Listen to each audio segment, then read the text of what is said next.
Bueno, si os parece, vamos a seguir ya con la siguiente mesa redonda que tenemos preparada y en la que vamos a intentar responder a una pregunta que vamos a ver aquí enseguida en la pantalla, que es la de cómo ser competitivo para atraer y fidelizar el talento en el sector de las asesorías. Esther Carrasco va a ser la encargada de moderar esta mesa. Esther es licenciada en Psicología con máster en Dirección en Recursos Humanos, es experta en Gestión Comercial y Marketing y cuenta además con un máster en Psicología General Sanitaria.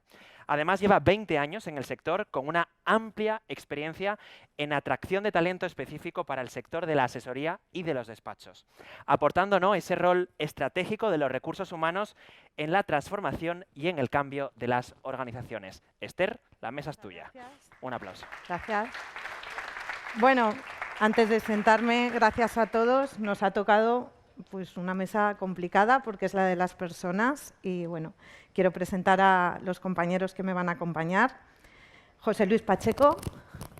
José Luis, economista y socio director de UAT y Abogados. Su presencia en la mesa es interesante porque podrá contarnos en primera persona su experiencia en relación al talento en el sector, emprendiendo desde hace ya unos cuantos años, ahora nos dirás, como muchos de los presentes, porque además esto es un sector de mucho autoempleo, donde muchos empiezan pues, como una forma, ¿no?, de ganarse la vida, para operar ahora, si no me equivoco, con 4 asesorías, 4 centros, en diferentes puntos geográficos además, y 40 personas en plantilla. Muy bien. Y Daniel Garrido Vinuesa. No se me oye. ¿No se oye? Sí. Ahora sí. Ahora sí. Vale. Daniel Garrido Vinuesa es diplomado en Gestión y Administración Pública, es licenciado en Ciencias del Trabajo y MBA, actualmente director de Recursos Humanos en el grupo CEF UDIMA, que como la mayoría sabemos, pues cuenta con un portfolio formativo bastante orientado al sector de asesorías y despachos profesionales y por eso nos acompaña también. Yo antes de seguir con una serie de datos que habíamos preparado en relación al empleo, pues estaba escuchando antes las otras mesas y las otras intervenciones y bueno, pues era todo como impulso, innovación, la tecnología, lo que acaban de contar. Antes me estaba dando miedo Gabriel porque decía, bueno, esto de los agentes que trabajan las 24 horas y nosotros nos toca hablar de personas, ¿no? Sí, sí.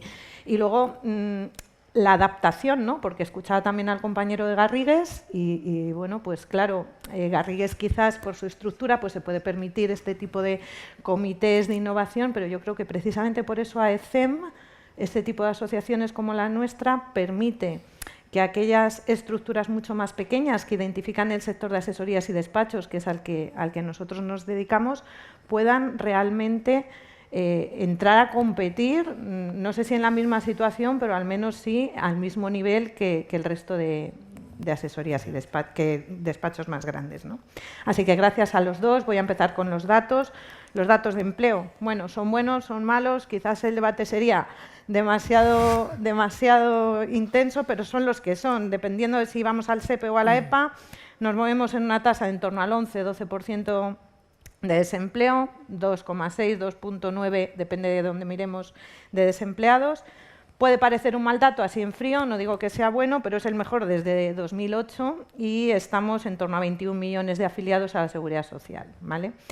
En cuanto a datos más específicos de nuestro sector, Ignasi Vidal me ha ayudado a recopilar alguno, pero los tenemos en el INE del 2021. Falta que se actualicen. Empleamos en torno a 170.000 personas en el sector de asesorías y despachos, pero os voy a dar datos que hacen ver un poco la estructura que tenemos. 2,54 empleados por asesoría, con un coste medio, no hablo de salario bruto anual, de en torno a 34.000 euros por empleado, coste empresa, y una facturación media por empleado de 60.000 euros.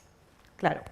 El sector de asesorías y despachos parece que a lo mejor no es el mejor pagado a nivel salarial, además ha ido envejeciendo, es una de las cosas que tú nos vas a comentar también, no está terminando de ser muy atractivo para las nuevas generaciones y nos encontramos pues con que hay empleados con muchísima antigüedad, 20, 25 años de antigüedad en el sector y luego unos niveles de rotación no deseada, alguna deseada pero no deseada en la base, ¿no? Cuesta atraer ese talento. Entonces, en este escenario Tenemos también desajustes que tienen que ver mucho con lo que las otras mesas incorporaban.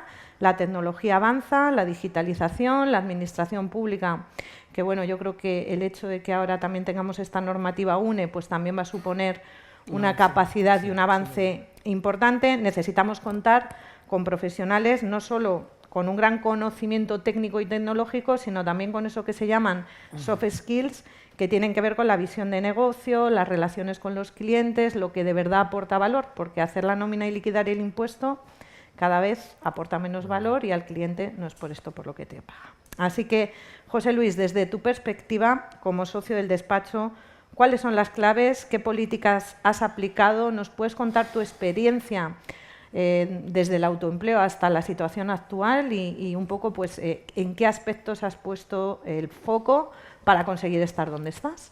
Bueno, primero agradeceros el hecho de la comparecencia a ECEM, el hecho de venir aquí y contar mi experiencia profesional.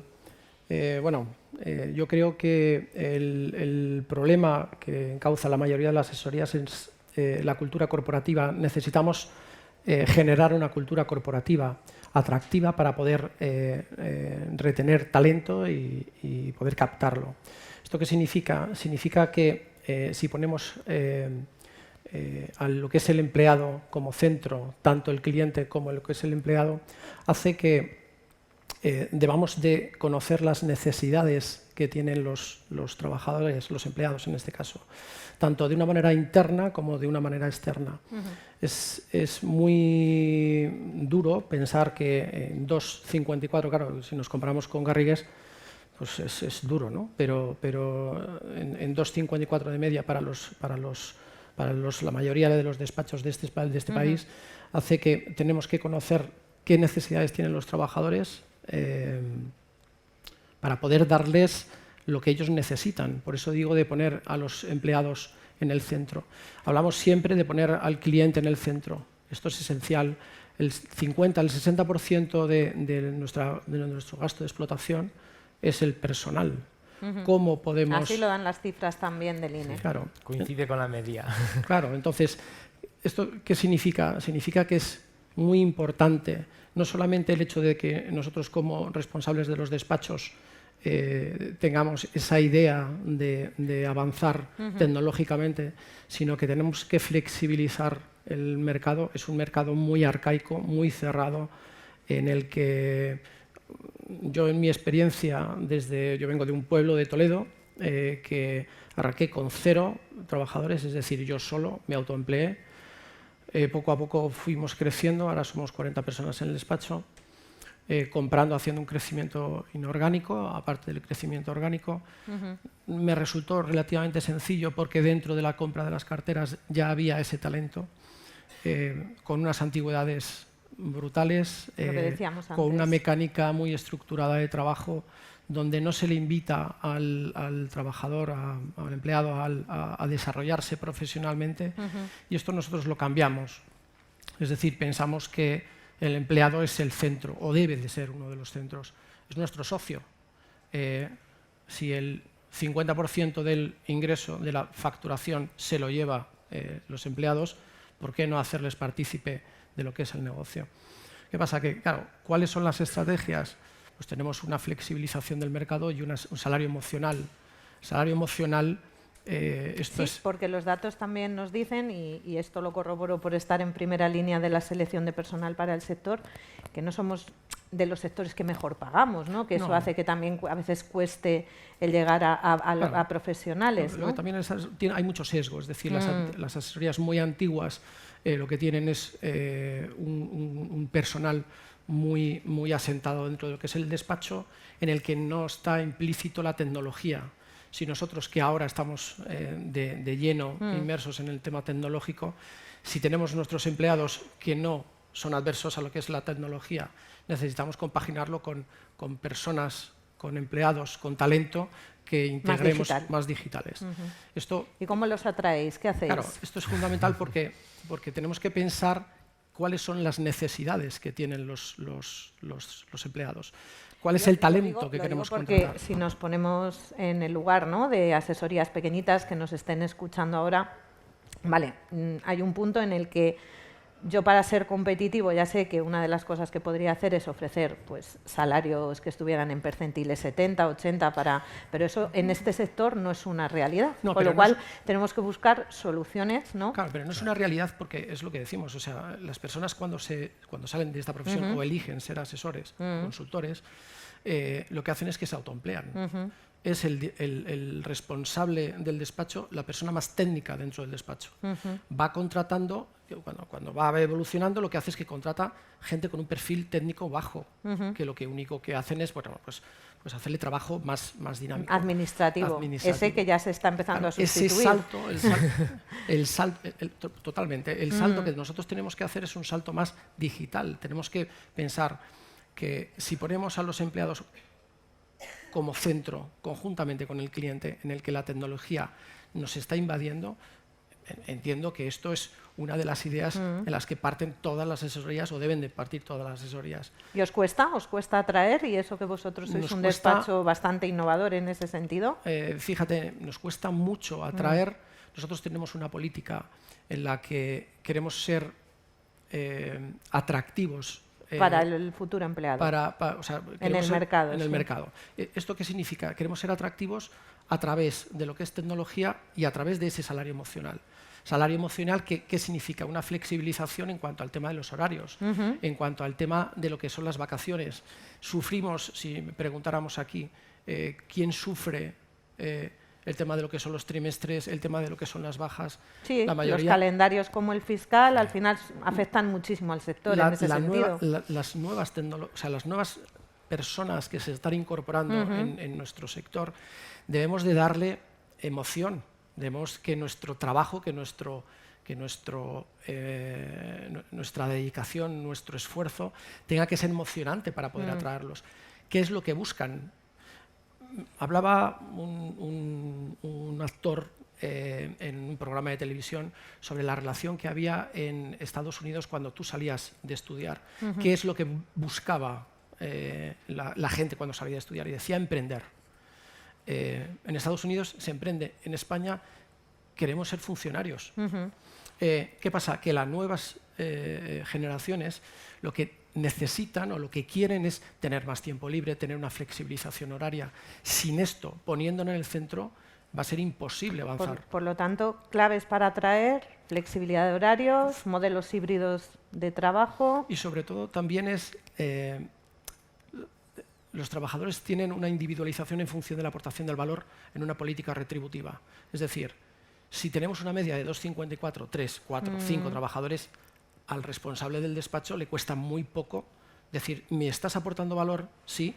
Que no haya café para todos, es decir, voy a retribuirlo de una manera diferente. Lo que pasa que ahí yo creo que es interesante hablar de incentivos variables, porque al final el despacho tampoco se puede cargar de una estructura de costes fijos demasiado alta, y esto es una orientación a objetivos que además motiva y yo creo que está también muy ligada a la productividad, ¿no? Claro, pero ¿cómo puedes atraer? Si yo me encierro en las nóminas, en lo que es el tema fiscal y el tema contable, no voy a salir de ahí, estoy muerto. Tengo que aportar valor al cliente. ¿Cómo aporto valor? Le impregno dentro de lo que es la tecnología, le doy motivos para poder crecer dentro de lo que es el despacho y que se sienta partícipe de ese crecimiento. Si yo le hago partícipe del crecimiento a lo que son los propios empleados, ¿cómo? Pues no solamente con un salario emocional, sino también retribuido. Claro, y formativo. Y enlazo con Daniel. Daniel, ¿cómo lo valoras desde tu posición de la dirección de recursos humanos en una organización que además vive el día a día de las necesidades de personal de nuestro sector y el reto de atraerlos? ¿Cómo valoras tú las claves para conseguirlo? Bueno, lo primero decir que en nuestra escuela de negocios, pues muchos alumnos, muchos profesores, muchas empresas colaboradoras son de este sector. Por lo tanto, lo conocemos. Afortunadamente son de este sector porque este sector enriquece. O sea, el alumno de este sector conoce muchas empresas de distintos sectores. El profesor de este sector conoce muchos casos distintos de muchas empresas. Efectivamente, es el sector clave para la formación. Clave total, que, porque si somos los máximos responsables de cumplir con las obligaciones legales y tributarias de los clientes, cualquier cambio en normativa necesitamos estar totalmente actualizados en conocimiento. Así es. Entonces, si tenemos eso como punto fuerte, tenemos muchos puntos débiles, como bien has descrito, ¿no? Sí. El tamaño, la rigidez, digamos, de fechas para plazos de presentación, etcétera, de impuestos. Pero bueno, ese punto fuerte es que nuestro sector, o sea, el sector de asesorías, es interesante, o sea, aporta mucho a las personas. Entonces, eso hay que ponerlo en valor. Después, por pequeña que sea la empresa, no se tiene que obviar lo que hace una empresa grande. Una empresa grande tiene su misión, su visión y sus valores. Pues aunque seas pequeño, también tendrás que tener una misión, una visión y unos valores. Un poco en la línea de cultura que contaba antes José Luis. Claro, e intentar que las personas que tengas estén alineadas y motivadas con ellos. La retribución. No podemos optar a una retribución fija alta, pero bueno, está ahí lo que ha comentado el salario emocional, o como llamo yo también a veces, retribución intangible, que afortunadamente al tener un tamaño pequeño puedes conocer mucho mejor. Está claro que si tienes 100 trabajadores es muy difícil que sepas quién juega al golf los jueves o quién tiene el abuelo malo en un pueblo. Hay que aprovechar esa cercanía sí, para adaptar el modelo a aspectos emocionales y motivacionales que hagan que eso resulte. Pero fíjate, yo ahí lo veo más en la parte de fidelización. Claro, en la parte fidelización. De atracción, y en la parte de atracción puede suceder, porque bien sabes, Esther, que un candidato a veces llega, es el ideal, pero te cuenta que tiene este problema o este otro, o que en verano tiene que trabajar desde... De hecho, cuando hacemos selección, una de las cosas que vivimos es que al final el proceso de selección son dos partes. Está la parte de la empresa o del despacho en este caso, que en última instancia es quien tiene, digamos, que tomar la decisión con respecto a quién se incorpora, y que hasta hace unos años, digamos, que tenían mucho poder en relación a la elección de esas personas que se incorporaban, pero ahora está la parte del candidato, que es igual de importante. Es decir, ahora el candidato ahora también selecciona dónde quiere trabajar, sobre todo aquí, cuanto más valor y cuanto más puede sumar y aportar un empleado, más se puede permitir seleccionar dónde quiere dar el siguiente paso de su carrera, ¿no? Yo incido en lo mismo, es la cultura corporativa tiene que ser atractiva. Exacto. Porque si nosotros nos preguntamos a las asesorías, oye, ¿cómo es el liderazgo que hay dentro de las organizaciones? ¿Qué cosas se celebran? ¿Se celebran con los trabajadores, con los empleados, los éxitos de los propios de los éxitos que tienen los trabajadores con respecto al cliente? Hay una correlación positiva muy grande entre lo que es empleado-cliente en base a la satisfacción. Es decir, el cliente lo que busca es satisfacerse. ¿De quién? ¿Del dueño del despacho que puede abarcar 400 clientes? Ya. No abarca, por lo tanto, tiene que apoyarse en el personal. Y claro, tienes que saber las necesidades que tienen tus empleados. No se lo puedes dar, o sea, no todos los empleados tienen la capacidad para poder atender al cliente. Pero dentro de vuestros despachos, seguro que hay gente que tiene esa capacidad y un rol fundamental. Luego, ¿de qué nos nutrimos? De los propios clientes y de lo que es la justificación del valor añadido que les estamos aportando. Si el cliente se siente respaldado por un empleado en el que tú le estás ofreciendo lo que él necesita, eso vamos a discutir la cuota, van a discutir el hecho de marcharse del despacho si realmente le estás ofreciendo esto, y lo está haciendo tu empleado, tu socio, que no deja de ser tu socio. Ese concepto de entender al empleado como socio creo que es otra de las claves con las que nos podemos quedar de la mesa. Pero parte de ti, parte de la cultura corporativa implícita dentro del despacho. ¿Quién es? O sea, ¿qué es ser líder? No lo que aparece en la web, que estamos hartos de ver en la web, que si la cultura corporativa que tenemos es fantástica, que está llena de bondades. No, la real. Nosotros hemos ido a... Pero la real pasa también por el propio proceso de transformación del emprendedor. Quiero decir, tú hablabas antes de que habías emprendido, pero luego después diste el paso de convertirte en empresario, que es otro de los puntos que se van a tratar hoy en el Congreso. Es decir, hay mucho, a lo mejor, emprendedor dentro del sector que no tiene esa mentalidad, esa misión, esa visión, esos valores de los que hablabas antes, por pequeña que sea la estructura, ¿no? Es así. Evidentemente, mira, cada persona tiene que conocerse mucho a sí mismo y también tiene que conocer mucho a la persona que trabaja con él. Esa sería la clave. Porque si de verdad te separas totalmente, la persona no puede estar fidelizada, la persona se te va a ir, va a ser difícil encontrar a una persona si no eres capaz de inculcarle tu motivación y que también se motive. Entonces, bueno, no es baladí tener siempre presente eso. Claro, y hay una cosa que se nos olvidaba y es que es talento. Sí. O sea, si somos capaces, el talento para mí no es lo mismo que para el resto de los despachos. Yo necesito identificar qué es talento dentro de mi despacho y qué es lo que necesito para poder poner mi despacho en otro nivel. ¿Cómo puedo seguir creciendo? Pero dentro de lo que yo identifico como talento dentro del despacho. Para mí esto es esencial. O sea, el hecho de lo que es el liderazgo es esencial dentro de lo que son los despachos. Que genere esa cultura corporativa y la haga crecer. Pero ahí también tiene mucho que ver con las decisiones que llevan o toman los propios socios del despacho. Por ejemplo, entrar a formar parte de asociaciones como esta, ¿no? Eso al final... determinados aspectos a los que de manera individual es imposible llegar, te permiten tenerlos accesibles y poder estar hablando de puntos que están a la vanguardia y que se necesitan sí o sí, y que de otra manera, con unas estructuras tan pequeñas como estas que definíamos al principio de la ponencia, resulta muy difícil. Parece entonces, ¿no?, que los factores centrales de la oferta laboral son pues la compensación salarial, porque todos trabajamos por dinero, con todas las limitaciones que podemos tener dentro del sector, y por lo tanto a lo mejor apostando por incentivos variables si no podemos competir en la parte del fijo, modelos de trabajo híbridos, flexibilidad de horarios, que es un poco también lo que las nuevas generaciones están solicitando, y luego adicionalmente el desarrollo profesional, la innovación tecnológica, que tiene mucho que ver también con la formación, porque la tecnología va a mucha velocidad, pero la adaptación luego de los profesionales a esa tecnología pues va un poco más lenta. Y yo creo que en cuarto y quinto lugar afecta la estructura del despacho y también la tipología de cliente. O sea, la cartera de cliente que tengamos nos va a permitir definir el talento y nos va también a hacer más o menos atractivos dependiendo de para quién nos estemos dirigiendo en el mercado laboral. Hay una cosa fundamental, y esto seguro que comparten muchos compañeros de aquí, esto es saber decir no. Es decir, un cliente, yo os cuento una experiencia que tuvimos no hace mucho, hacemos en torno a 2.000 declaraciones de la renta, en la que decíamos, decíamos, oye, ¿cuánto debemos de cobrar por una declaración de la renta? Claro, seguramente que si preguntamos aquí, hay gente que las hace gratis, hay gente que hace de media, hablo, 50, 60, 70 euros. Nosotros no hacemos rentas de 50 euros.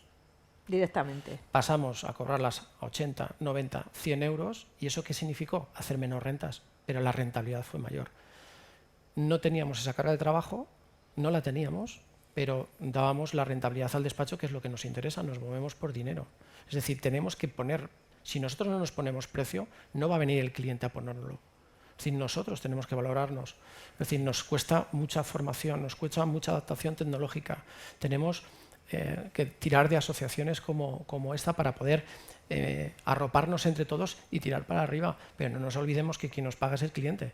Y al cliente hay que educarle a que tiene que pagar los servicios de una IA, de una implementación, de pagar a los trabajadores. Porque claro, si están mal pagados los trabajadores en nuestro sector es porque tengo una cartera a lo mejor un poco baja en la prestación del servicio. Nosotros en los procesos de selección para el sector lo que nos encontramos muchas veces, sobre todo ya con profesionales que están en ese punto de convertirse en seniors, es que ya muchas veces no solo tiene que ver con el salario, sino con el propio sistema de trabajo dentro del sector de asesorías, ¿no? Se trabaja con determinados niveles de presión, se trabaja con plazos, se trabaja con deadlines, entonces cuando ellos ya estoy hablando no del junior, estoy hablando del profesional que ya tiene 5, 10, 15 años de experiencia en el sector, que llega a un punto en que está, o bien se convierte en senior, o bien pasa a la empresa final, ¿no? De hecho, salía hace poco también en los periódicos que algo así les está ocurriendo a los despachos de abogados, que antes todo el mundo quería ser socio y ahora están teniendo problemas para que las nuevas generaciones quieran llegar a ese punto, ¿no? Son como dos sectores muy paralelos. ¿Qué hacemos ahí, Daniel? Bueno, a ver, llegado al punto de no solución, ese yo lo llamo punto de no solución. Si una persona lleva 15 años contigo y lo que quiere es trabajar en otro sector porque, digamos, se ha hartado o quiere trabajar en el llamado cliente final, etcétera, pues tenemos que admitir que eso va a ocurrir y tenemos que buscar la parte positiva de que eso ocurra, aunque sea difícil pues cuéntanosla. hacerlo. La positiva. Intentemos que si esa gente sale y va al cliente final sea un prescriptor de nuestra asesoría, sea una persona útil a futuro. La segunda, intentemos que el resto de personas que tenemos en la asesoría pueda crecer con ese hueco. En una empresa que nunca... Hacer cantera, ¿no? Y claro, conseguir tener detrás el relevo. En una empresa en la que nunca se mueve nadie, nunca cambia nada, es muy difícil motivar a la gente. O sea, también hay que intentar tener esa escala, meter a lo mejor trabajadores en práctica siempre, tener una recurrencia de conocer gente joven trabajando e intentar crear esa escalera en la que si una persona se te va recurrentemente cuando lleva 10 años o lleva 6 años o lleva 5 años, pues sepa la persona que llega que mira, si sigo aquí 5 o 6 años siempre me voy a ir a un puesto mucho mejor como le ocurrió a los anteriores. Por lo tanto está esos 5 o 6 años. Y que tenga también ese atractivo a las personas que llegan de fuera, de esta empresa, trabaja con esos clientes, la gente que ha trabajado en esta empresa pues tiene muy buena posición en el mercado, pues bueno, que si la situación es esa y es mala, hay que buscarle también esa positividad, no queda otra. Fenomenal. Pues José Luis, un poco por ir concluyendo, si tuviéramos que hablar, hemos hablado de las claves de la atracción, hemos introducido algunas políticas que sí que se pueden implantar en despachos pequeños o en lo que supone la mayoría para la parte de fidelización. Vamos con ese punto. Las 4 o 5 claves para que la gente quiera permanecer en UAT y Abogados, en tu despacho. O sea, ¿qué te ha funcionado a ti para que tu gente se sienta a gusto y esté contigo y no se nos vaya a la competencia? Bueno, básicamente son varias cosas. ¿Se me oye? Ahora. Sí. Bueno, no me oigo yo. Yo creo que el 70% de los profesionales se tienen que adaptar al cambio. Hay una revolución tecnológica, nos está marcando lo que es la tecnología, hay un cambio de modelo de negocio y de ahí que ya no nos llamemos ahora nos llamamos consultores. Antes éramos los gestores, los de los papeles, los gestores, luego los asesores, luego los consultores, y no sabemos ni qué perfil tenemos. Lo que está claro es que desde nuestro punto de vista, de cara a lo que es la atracción del talento, hay unas cuestiones básicas, que es, os cuento la experiencia, nosotros tenemos un horario de 8 a 4 en el que le proporcionas al trabajador, al empleado, la posibilidad de conciliar la vida personal y familiar. A su vez puede crecer porque puede dedicar a estudiar o puede dedicarse a lo que quiera, a vivir, que en este mundo lo que queremos es vivir. Y eso hace que le hagamos partícipe de lo que son determinados trabajos, de determinados proyectos, que se sientan realizados como personas y que se emocionen por el hecho de trabajar con nosotros. Es decir, que tengan un reto profesional, que quieran trabajar con nosotros, que hagamos la marca atractiva. Si no haces la marca atractiva, y esto lo hemos discutido en alguna ocasión, si no haces una marca atractiva, esto al final, tu despacho le pasa algo al dueño, le pasa algo a una pata de tu despacho y estás muerto. La marca tiene que estar y tiene que prevalecer por encima de las personas. Vale, y de hecho eso afecta mucho al employer branding también, a la experiencia primero del candidato y luego del empleado dentro de la compañía. Daniel, tus conclusiones en ese sentido. Bueno, ¿Cómo pues, vamos de tiempo? Sí, ya acaba el tiempo. Bueno, mi conclusión es esa, que logremos ofrecer al candidato o a la persona que trabaja un escenario que no sea replicable en otra empresa. Llámese pues, por horarios, por salario variable, por algo que tú le das que no va a encontrar, que no va a poder tener. Lo podemos personalizar mucho más en una empresa pequeña que en una empresa grande. Creo que esa es una de las grandes bazas y creo que es una de las que realmente pueden explotar sin que esté asociada a costes en asesorías y despachos más pequeños, que es tratar con un modelo de cercanía y totalmente personalizado a las personas que les acompañan en todo ello. Vale, pues por mi parte no mucho más. No sé si queréis concluir con algún punto más, si no, pues agradeceros a los dos que hayáis estado en esta mesa y agradecer a la organización que nos haya invitado a poder celebrarla. Muchas gracias a todos. Muchas gracias. Gracias.